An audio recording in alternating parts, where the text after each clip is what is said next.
वाक्य की शुरुआत करें तो मित्रों क्या कह रहे हैं? उजड़ रही अनगणित बस्तियां, मन मेरी ही बस्ती क्या, धब्बों से मिट रहे देश जब तो मेरी ही हस्ती क्या। क्या कहते हैं इस प्रथम पंक्ति में कवि कि आज विध्वंस का वातावरण है, जहां देखो वहां टूट फूट, प्रलय, भूकंप, युद्ध, ज्वालामुखी, सुनामी आदि जैसे न जाने जाने कैसी विनाशक ऐसी परिस्थितियां बन रही हैं। पूरी और विध्वंस का वातावरण है। कहीं देखो तो प्रलय आया है, कहीं देखो तो धरती कंप हुआ है, कहीं पूर की स्थिति है, तो कहीं ना कोई ऐसी कोई दुर्घटनाएं हैं कि जहां सब कुछ खत्म हो रहा है। कोई ऐसी कृत्रिम या कुदरती घटनाएं बन रही हैं कि जहां असंख्य बस्तियां उजड़ गई हैं, असंख्य लोग मर गए हैं। तब मेरी बस्ती किस बिसात में, तब मेरे एक का अस्तित्व का क्या सवाल उठाऊं?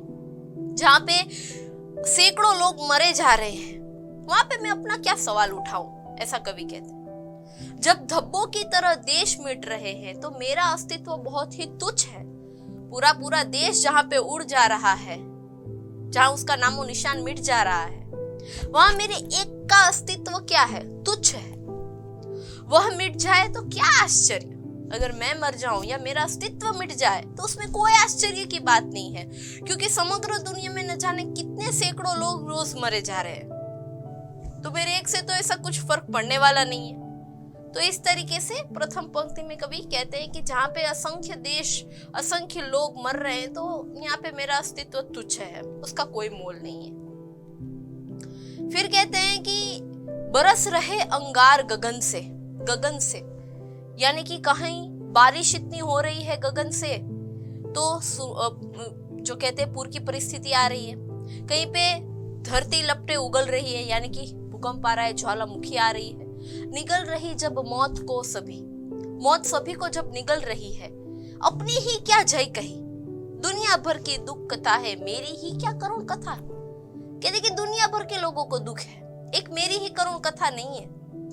अपनी क्या, अब जहाँ पे कुदरत इतना कहर उठा रही है, तो कहीं मानवता मरी परवारी है, कहीं मनुष्य है वो बम फोड़ रहा है, युद्ध की परिस्थिति बना रहा है, कहीं आकाश से गोले बरस रहे हैं, कहीं धरती से आग निकल रही है, ज्वाला निकल रही है। जब सभी मौत के मुंह में जा रहे हैं, तब मैं अपने बारे में क्या बताऊं, मेरे एक का क्या बताऊं? जहाँ पे इतने लोग मरे जा रहे हैं, इतने लोग मौत के मुंह में जा रहे हैं, तो मेरे एक से जाने से क्या फर्क पड़ता है? तो इस प्रकार दूसरे पंक्ति में भी कवि अपने ही अस्तित्व का कहते हैं कि भाई जहाँ इतने लोग मर रहे हैं, वहां मेरे अस्तित्व क्या, वो तो तुच्छ है। और कहीं ना कहीं हमें इन परिस्थितियों से कायम करवा रहे हैं कि आसपास आज ऐसी परिस्थितियां आ गई हैं, कहीं ऐसी कुदरती घटनाएं बन रही है, तो कहीं ऐसी कृत्रिम घटनाएं बन रही हैं कि लोग मर रहे हैं, सैकड़ों लोग मर रहे हैं। जब सारे संसार दुख से पीड़ित हैं, तो मेरा दुख दर्द किस गिनती में? सारा संसार जहां अपने अपने दुख में पड़ा हुआ है, अपने अपने दर्द में पड़ा हुआ है, वहां मेरे दर्द की क्या गिनती होगी? कुछ नहीं। और मुझे भी अफसोस नहीं है, क्योंकि इतने लोग मर रहे हैं तो उनके घर वाले पीड़ित होंगे, दुखी होंगे, तो इसमें मेरे एक की क्या गिनती होगी? उसके बाद की पंक्ति में कहते हैं, जाने कब तक घाव भरेंगे इस घायल मानवता के, जाने कब तक सच्चे होंगे सपने सबकी समता के, सब दुनिया पर व्यथा पड़ी है, मेरी ही क्या बड़ी व्यथा। पूरी जो दुनिया है उस पे व्यथा है, दुख है। घायल मानवता के घाव कब भरेंगे? इंसान इतना घायल हो गया है, अपनी इंसानियत को इतनी घायल बना दी है कि इस पे दया या करुणा करता ही नहीं है। तो ये घाव कब भरेंगे?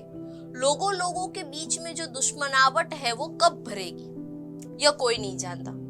दुनिया के सभी लोगों की बराबरी का सपना न जाने कब सच होगा, यानी कि शांति से रहने का। दुनिया के सभी लोगों को ऐसी चाह रहती है, ऐसा सपना रहता है कि वो शांति से रहे, तो ना जाने कब वो सच होगा। जब सारी दुनिया दर्द से कराह रही है, पीड़ित हो रही है, तो मैं अपनी व्यथा को बड़ी कैसे कहूँ? जहाँ पे सबको इतनी बड़ी बड़ी व्यथाएं हैं, तो मैं अपनी व्यथा के बारे में क्या बात करूँ? अपनी व्यथा को कैसे बड़ी बताऊं? हम कहते हैं हाँ भाई मुझे बहुत दुख है, ये हो गया, मेरा ये काम नहीं हुआ, तो सोचो कि दुनिया में कितने बड़े बड़े हादसे होते हैं, तो उनसे तो बहुत कम हमारे पास दुख है।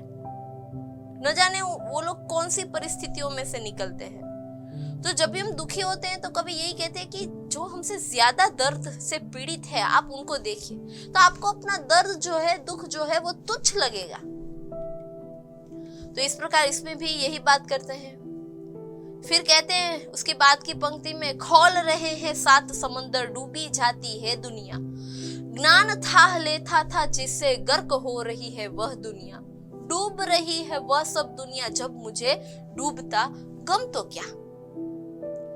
क्या कह रहे हैं कि हिंसा की आग में 7 समुंदर का पानी उबल रहा है, क्योंकि सभी देश एक दूसरे की होड़ में लगे हैं, कोई हिंसा कर रहे हैं, समंदर पे लड़ाइयां हो रही हैं, सारा संसार हिंसा से भरा हुआ है, ग्रस्त है। जिससे ज्ञान की गहराई का पता लगाया जाता था, दुनिया उसी में डूब रही है। जब सारी दुनिया डूब रही है तो मैं अगर गम में डूब रहा हूं तो इसमें कौन सी बड़ी बात है, मुझे तो सिर्फ गम है। जबकि सारी दुनिया तो सही मायने में डूब रही है, बस्तियां उजड़ रही है, तो यहाँ मुझे अगर थोड़ा सा गम है तो कोई बड़ी बात नहीं है। दुनिया में इतने बड़े बड़े हादसे हो रहे हैं कि मेरे गम का तो कोई मोल नहीं है। तो इस प्रकार ये पंक्ति में भी कवि बस यही कह रहे हैं कि पूरी दुनिया में कितना दर्द, कितनी खराब परिस्थिति से लोग जूझ रहे हैं। उसके बाद कह रहे हैं कि हाथ बने किस लिए, करेंगे भू पर मनुष्य स्वर्ग निर्माण, बुद्धि हुई किस लिए कि डाले मानव जग जड़ता में प्राण, आज हुआ सबका उल्टा रुख, मेरा उल्टा पासा क्या। क्या कह रहे हैं कि भगवान ने, ईश्वर ने मनुष्य को जो हाथ दिए थे वो इसलिए दिए थे कि वो धरती पे स्वर्ग का निर्माण करे। मनुष्य को बुद्धि इसलिए दी थी कि वह संसार को जड़ता से दूर करे। लेकिन आज सब बदल गया। जब सभी की स्थिति दयनीय हो गई तो मेरी दयनीयता किस बिसात में। ईश्वर ने सोचा था, भगवान को हाथ दिए, भगवान ने हाथ दिए ईश्वर को, तो ईश्वर को लगा कि ये पृथ्वी को स्वर्ग बनाएगा, उससे उल्टा नर्क बना दिया। बुद्धि इसलिए दी कि वो संसार को जड़ता, मूर्खता से दूर करे, ज्ञान दे। उसके बदले ज्ञान से वो विनाश करने लगा। अपना ज्ञान का प्रयोग किसी की बुरी बात करने में, उसके साथ गलत करने में वह बुद्धि दौड़ाने लगा।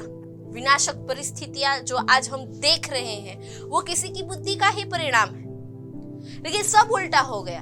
भगवान ने बुद्धि, हाथ जो काम के लिए दिया था वो काम तो हमने किया नहीं, और उससे क्या हो गई, आज की स्थिति एकदम खराब हो गई। तो इसमें मेरी दयनीयता किस बिसात में। अगर मुझ पे भी कोई ऐसा, मेरा पासा कोई उल्टा पड़ गया, मैंने जो काम सोचा था वो नहीं हुआ, वह काम उल्टा पड़ गया, तो फिर क्या हो गया। जब ईश्वर ने बनाई हुई चीज उल्टी हो गई तो फिर मैं तो एक तुच्छ इंसान हूं, क्या हो गया।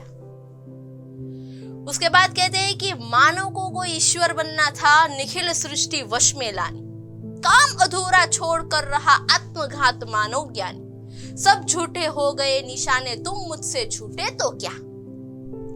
क्या कह रहे हैं कि मनुष्य ईश्वर बनने का प्रयत्न करने लगा। क्यों, अब तो मैं हर एक वो चीज बना सकता हूं जो ईश्वर ने दी है। खुद को ईश्वर समझने लगा, सारी सृष्टि को वश में करना चाहता था कि सारी दुनिया मेरे वश में हो।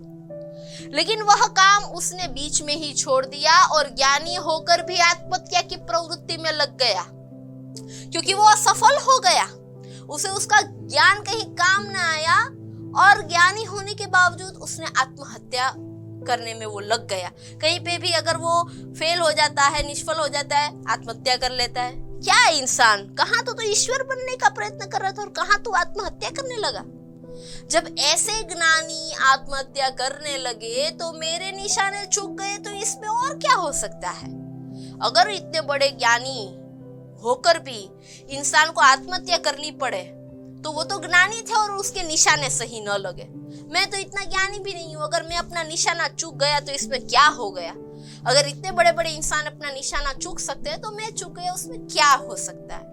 यानी कि अपने को तुच्छ बता रहे हैं कि कभी भी हम पे कोई ऐसी परिस्थितियां आती है तो हमें ये नहीं सोचना चाहिए कि वो मुझ पे कितनी बड़ी मुसीबत आ गई। आप ये देखिए कि किसी और के समकक्ष आपकी जो मुसीबत है वो कितनी है।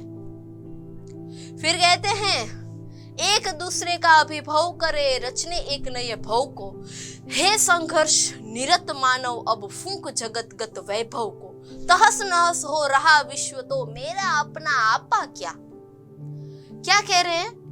एक दूसरे का अभिभव कर, यानी कि आज जो एक दूसरे को नष्ट करने के लिए हम जुट गए हैं, एक नया संसार रचने की होड़ लगी है सब में। तो आज का मनुष्य वर्तमान जगत के वैभव को नष्ट करने के संघर्ष में लगा है। कुदरत ने जो हमें सौंदर्यता दी है या फिर इंसान ने जो बड़ी बड़ी इमारतें बनाई हैं, आज वो बॉम्ब ब्लास्ट से उड़ाई दी जाती है। मनुष्य वैभव को नष्ट कर रहा है, इसी होड़ में लगा हुआ है। तो एक दिन ऐसा आएगा कि सारा विश्व नष्ट हो जाएगा, तो जो मेरा है उसके बचने का प्रश्न ही नहीं उठता। मेरा मकान टूट गया, मेरी दुकान गिर गई, तो इसमें कौन सी बड़ी बात है यार। पूरे दुनिया के अंदर इतनी बड़ी बड़ी इमारतें, ईश्वर ने बनाई हुई चीजें, इंसान ने बनाई हुई चीजें टूट रही हैं, बम से उड़ाई जा रही हैं। तो अगर मेरा छोटा सा कोई हिस्सा टूट गया तो कोई किसी को फर्क पड़ने वाला नहीं है। तो इस प्रकार मित्रों, प्रस्तुत काव्य में हमारे साथ जो कुछ भी हो रहा है, जो कोई भी दुर्घटना हो रही है, उसको आप बहुत बड़ी मत समझिए। आप ये सोचिए कि इसके अलावा जो बड़ी बड़ी बातें देश और दुनिया में हो रही है, वो उसके मुकाबले हमारी बात कुछ नहीं है। तो इस प्रकार प्रस्तुत काव्य में अपने अस्तित्व, अपने दुख, दर्द और अपने साथ जो कुछ भी गलत हो रहा है उसको वो तुच्छ मान दे, क्योंकि पूरी देश दुनिया में जो हो रहा है उससे तो बहुत ही कम ही हमारे साथ हो रहा है। तो इस प्रकार यहाँ पे हमें कवि ने समझाने का प्रयत्न किया है।